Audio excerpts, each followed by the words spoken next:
আসসালামু আলাইকুম। Welcome back to my channel life of Naim. আশা করছি সবাই ভালো আছেন। আলহামদুলিল্লাহ আমরাও ভালো আছি। চলে আসলাম নতুন একটা দিনে নতুন একটা ব্লগ নিয়ে। গত ব্লগে তো আপনারা দেখেছিলেন আমি গ্রামের বাড়িতে গিয়েছিলাম আমার মেয়ের টিকা দিতে। তাই ওদিক দিয়ে ওর দাদি বাড়ি হয়ে আসলাম। যেহেতু গ্রামে গিয়েছি তাই একটু টাটকা শাকসবজি যা পেয়েছি নিয়ে এসেছি। তো এগুলোই আজকে রান্না করব, কাটবো। তো আশা করি ফুল ভিডিওটা দেখতে থাকবেন একটা লাইক দিয়ে। যে গ্রামের বাড়িতে আসলে শাকসবজি এত ফ্রেশ আর এত ন্যাচারাল, যা দেখতেও অনেক সুন্দর লাগে, খেতেও ভালো লাগে। আমার তো বিশেষ করে বিভিন্ন ধরনের শাক, যেটাকে আমরা 12 মিশালি শাক বলি, এই শাক ভাজিটা খেতে অনেক ভালো লাগে। অনেক দিন হলো খাই না, তাই গ্রামের বাড়িতে যেহেতু গিয়েছি তাই একটু শাক উঠিয়ে নিয়ে এসেছি। তো ওটাই আজকে রান্না করছি। আমি এটাকে ধুয়ে নিয়েছি। এটা আমি এখন একবারে তেলানি দিয়েই রান্না করব।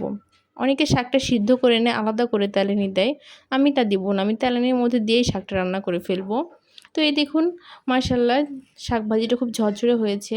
শাক ভাজি আবার ঝরঝরে না হলে একদমই ভালো লাগে না খেতে। যেহেতু অনেক ধরনের শাক নিয়ে এসেছি, এটা এক ধরনের শাক, তাই এগুলোকে তো আর কাঁচাই ডিপে রাখা যাবে না, একদিনে তো সব রান্না করে খাওয়া যাবে না।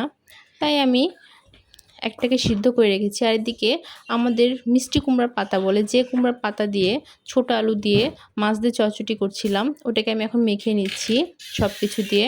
মিষ্টি কুমড়ার পাতাটা আমার বরাবরই অনেক ভালো লাগে লাউয়ের পাতার চাইতে। লাউয়ের পাতা রান্না করলে কিন্তু এক ধরনের খসখসে ভাব থাকে, আর মিষ্টি কুমড়ার পাতাটা দেখতে খসখসে হয় কিন্তু রান্না করলে অনেক সফট।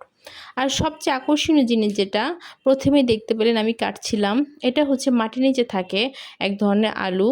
এই আলুটা প্রায় চৈত্র মাসের দিকে হয়, 1 বছর পর পর হয়।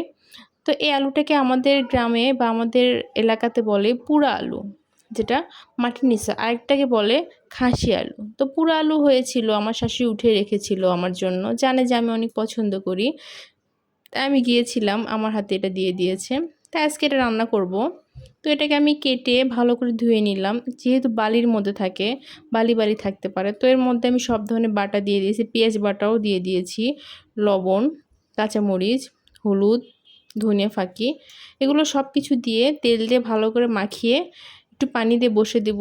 খুবই ইজি আর খেতে অনেক মজা। যাই হোক, আপনাদের এলাকাতে এরকম আলু পাওয়া যায় কিনা অবশ্যই আমাকে কমেন্ট করে জানাবেন। আর যারা আমার ভিডিওটা নতুন দেখছেন তারা অবশ্যই আমার চ্যানেলটাকে একটা সাবস্ক্রাইব করে দিবেন। ভালো লাগলে ফ্রেন্ডস অ্যান্ড ফ্যামিলির সঙ্গেও শেয়ার করবেন। তো যাই হোক, আমার রান্নার দিকে হচ্ছে আজকে এগুলোই রান্না করব। আর ফ্রিজে চিকেন রান্না করা আছে গত দিনের। এগুলো আমার মেয়ে খুব একটা খায় না, কিন্তু আমার অনেক দিন পরে এই টাটকা সবজিগুলো খেতে অনেক ভালো লাগবে। তো এদিকে আমার শাক চচ্চড়িটাও হয়ে গেছে, আলুটাও মোটামুটি হওয়ার মধ্যে। তো এখন আমি এটাকে একটু নেড়ে চেড়ে দিব, যাতে যাতে পাতিলের গায়ে একদম লেগে লেগে না যায়। এই আলুটা কিন্তু অনেকভাবেই রান্না করে খাওয়া যায়, এক একজন এক একভাবে রান্না করে। তো আমার কাছে এরকমই ভালো লাগে, তাই এরকমই রান্না করলাম আজকে। এগুলোই আমার দুপুরের আয়োজন। তো সবাই ভালো থাকেন, দেখা হবে নতুন কোনো ব্লগে। আল্লাহ হাফেজ।